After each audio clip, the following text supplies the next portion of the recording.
What's up, movie snobs? Welcome back to Does It Suck? This is a show where we go back and we rewatch movies we saw, years ago that maybe got lost. Box office did not do well. Critics hated it. Audiences hated it. For some reason, it just disappeared. And we rewatch it and we ask that question: does it suck? Today, we're going to be diving into one of the most divisive sequels in cinematic history, Highlander 2. The Quickening. So grab your popcorn and let's travel back in time to the year 1991 and talk about this sequel to one of the greatest films of all time.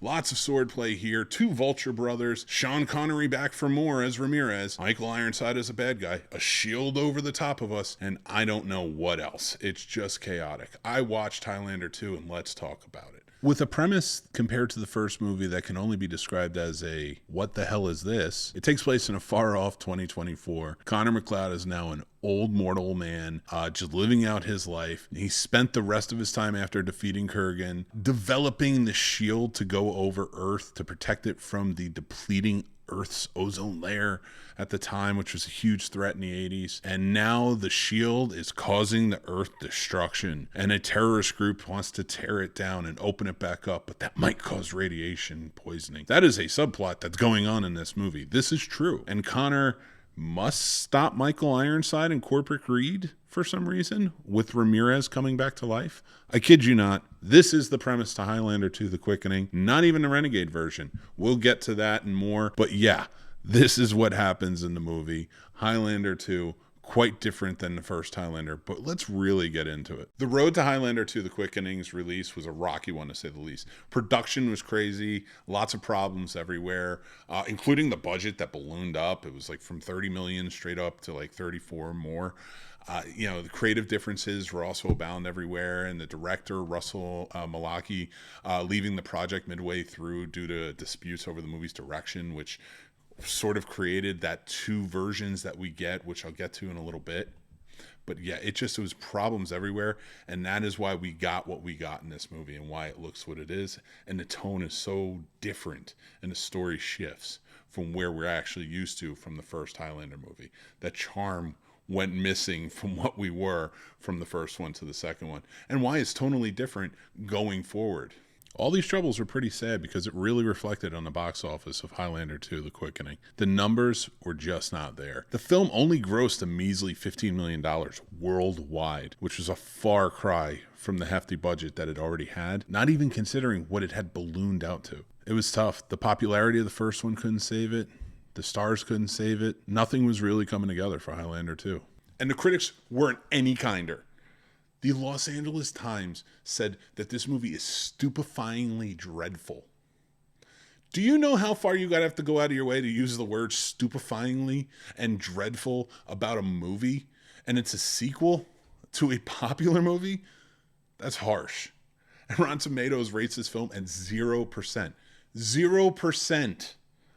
I don't know that that's deservedly 0%, but it's just crazy to me. But Highlander 2 is not well received among the critics for sure.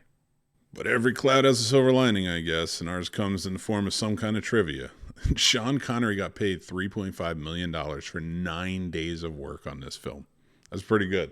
And he wanted to work on it. He and Christopher Lambert got along really well. He was excited to come back and work on this with him. He wanted Ramirez to come back. He liked the character. He enjoyed the time.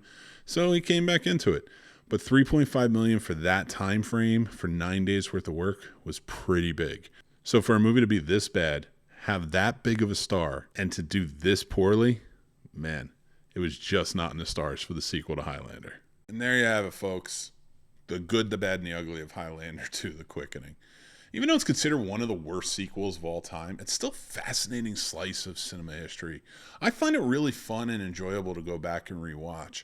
I think it fits well within that time frame of what sci-fi movies were done. It does not fit well within the frame of what the Highlander movies are trying to do, and I really appreciate that they course corrected, sort of remade the first one within the third one, did that, and then kind of went with where they were going with the TV show and so on and so forth going forward.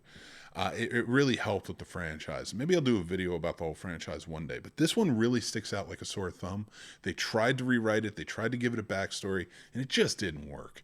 It came out there was so much to this turmoil and such that it just didn't work around where they wanted it. The two versions have been made. Now, the original, and what I was holding off from telling you within the premise originally, was that they were talking about the immortals being aliens from a planet called Zeist.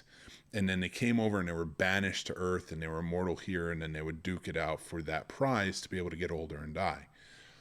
But nobody liked that. They didn't like the alien vibe to it. They wanted them to be human. So then they reworked it into, for the home box office release, the VHS tapes, things like that, the Renegade version in 1995, which kind of coexisted with the third movie, The Final Dimension, coming out. And that one, in that version, they kind of changed it. Instead of a planet where they're aliens, they're from like an unspecified time during Earth, or even like a alternate dimension, and they're kind of banished here, and this is where we sort of duke it out. And I'm not saying that's better, but it is. I think it works. I like that it's more grounded within Earth's world and the mortals kind of just always being a part of it. I like that, but it also has a lot more to it. There's more time to it, there's more story, and it builds a little bit more. They didn't cut as much out.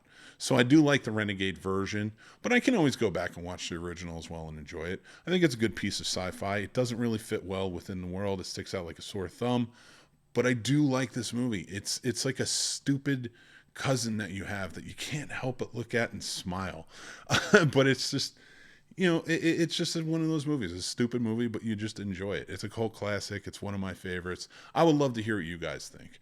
All right, guys, I'm Mick Manhattan from The Scene Snobs. This is Does It Suck? And I am voting it doesn't suck, but it's almost sucks. That's right, everybody. I'm not saying to rush out and go see Highlander 2, but you might like it, especially if it fits within the realm of those types of movies that are enjoyable to you. Those cult classics from the 80s and 90s that really stuck out that way. So let me know in the comments what you think. Have you seen it? Are you going to check it out? Do you think it sucks? Or come over to our Discord and tell us there. We'd love to hear from you.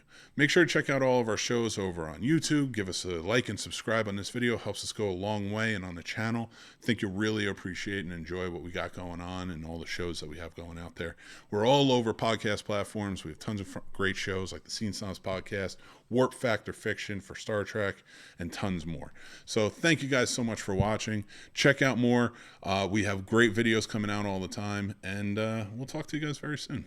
Take care.